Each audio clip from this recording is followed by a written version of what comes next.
১৯৯৯ সালের এক রাত দিল্লির ঝলমলে আলো, পার্টি, তারকাদের ভিড় আর সেই ভিড়ের মাঝেই ঘটে যায় এক হত্যাকাণ্ড যা কাঁপিয়ে দিয়েছিল গোটা দেশকে। এক তরুণী, জেসিকা লাল। স্বপ্ন ছিল বড় হওয়ার, জীবনটা উপভোগ করার। কিন্তু এক অন্ধকার রাতেই তার সবকিছু থেমে গেল এক গুলির শব্দে। কে ছিল সেই খুনি? কেন হয়েছিল এমন খুন?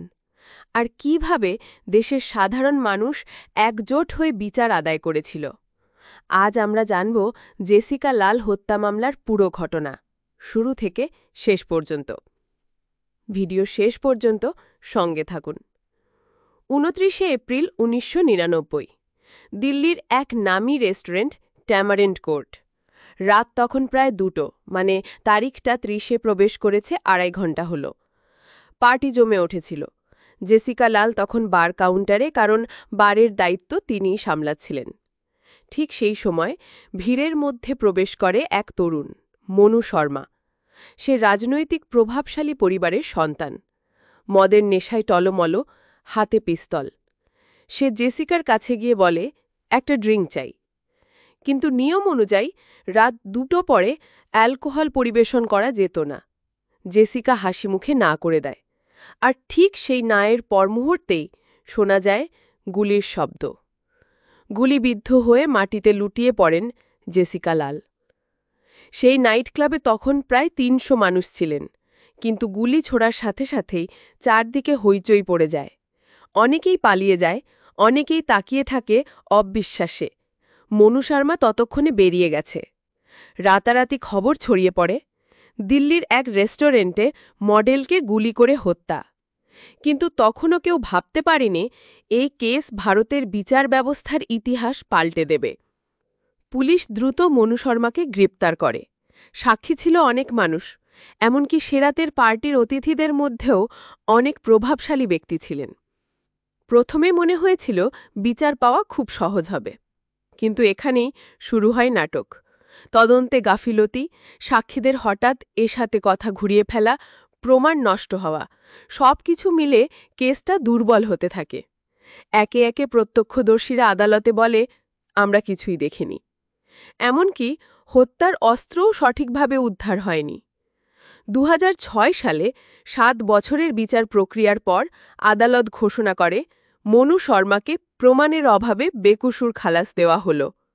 সেই রায় শোনার পর গোটা দেশ স্তব্ধ হয়ে যায়। মিডিয়া শিরোনাম হয়, নো ওয়ান কিল্ড জেসিকা, অর্থাৎ জেসিকাকে কেউ খুনই করেনি। কল্পনা করুন, সামনেই ছিল ৩০০ সাক্ষী, তবুও আদালতের চোখে কোনো প্রমাণ নেই। বন্ধুরা, এই মুহূর্তে যদি আপনি মনে করেন ন্যায় বিচার সবসময় পাওয়া যায়, তাহলে ভুল করবেন। কারণ ভারতের ইতিহাসে এমন আরও মামলা আছে যেখানে রায় এসেছে দেরিতে অথবা বদলে গেছে বছরের পর বছর লড়াইয়ের পর। যেমন প্রিয়দর্শিনী মাট্টু মামলা, দিল্লিরই আরেক চাঞ্চল্যকর কেস, যেখানে একজন আইন পড়ুয়া তরুণীকে নৃশংসভাবে হত্যা করা হয়েছিল। সেই ঘটনার পুরো ডকুমেন্টারি আমি আগেই করেছি।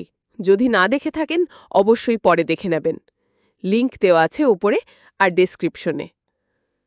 কিন্তু এবার নীরব থাকেনি সাধারণ মানুষ। দেশ জুড়ে শুরু হয় আন্দোলন। টেলিভিশন, সংবাদপত্র, এমনকি সাধারণ মানুষও মোমবাতি মিছিল করে রাস্তায় নামে। স্লোগান ওঠে, জাস্টিস ফর জেসিকা। এটা শুধু এক খুনের বিচার নয়, এটা ছিল ভারতের বিচার ব্যবস্থার প্রতি মানুষের বিশ্বাস ফিরে পাওয়ার যুদ্ধ। মিডিয়ার চাপে, জনতার আন্দোলনে মামলাটি ফের খোলা হয়। এবার নতুন প্রমাণ হাজির করা হয়, ফোন রেকর্ড, গোপন তথ্য, যা মনু শর্মার অপরাধ স্পষ্ট করে দেয়। সাক্ষীরাও সাহস করে সত্যি বলতে শুরু করে। উচ্চ আদালত দেখে আসলে প্রমাণ নষ্ট করা হয়েছিল, তদন্ত ইচ্ছাকৃতভাবে দুর্বল করা হয়েছিল। ২০০৬ সালের ডিসেম্বর, দিল্লি হাইকোর্ট মনু শর্মাকে দোষী সাব্যস্ত করে যাবজ্জীবন কারাদণ্ড দেয়। পরে সুপ্রিম কোর্টও এই রায় বহাল রাখে। এরপর ২৪শে সেপ্টেম্বর ২০০৯ তারিখে দিল্লি সরকার মনু শর্মাকে ৩০ দিনের জন্য প্যারোলে মুক্তি দেয়, যাতে তিনি তার অসুস্থ মা এবং পারিবারিক ব্যবসা সংক্রান্ত কিছু বিষয়ে উপস্থিত থাকতে পারেন।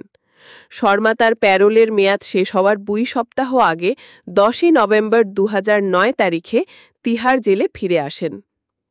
এরপর আবারও শর্মাকে ২৮শে ডিসেম্বর ২০১৩ থেকে ৫ই জানুয়ারি ২০১৪ পর্যন্ত সীমিত প্যারোলে মুক্তি দেওয়া হয়েছিল। এটা তাকে দিল্লিতে স্নাতকোত্তর ডিগ্রি পরীক্ষায় বসতে দেওয়া অনুমতি দেওয়ার জন্য করা হয়েছিল। শেষমেশ ২০২০ সালে দিল্লির এলজির আদেশের কারণে শর্মা জামিনে মুক্তি পান, কারণ ভালো ব্যবহারের কারণে। বন্ধুরা, এটা শুধু জেসিকা লালের জন্য বিচার নয়, বরং একটা বার্তা যে কোনো প্রভাবশালী শক্তিও আইনের ঊর্ধ্বে নয়। জেসিকা লাল হত্যা মামলা আমাদের শেখায় যে ন্যায় বিচারের জন্য লড়াই থামানো যায় না। এক তরুণীর মৃত্যু গোটা দেশকে নাড়িয়ে দিয়েছিল। আজও মানুষ এই কেসকে মনে রাখে, কারণ এর মাধ্যমেই প্রমাণ হয়েছিল যে সত্য চাপা দেওয়া যায় না, আর জনগণের আওয়াজই পারে বিচার এনে দিতে। এটা কেবল এক খুনের গল্প নয়, এটা ইতিহাসে লেখা এক নতুন অধ্যায়।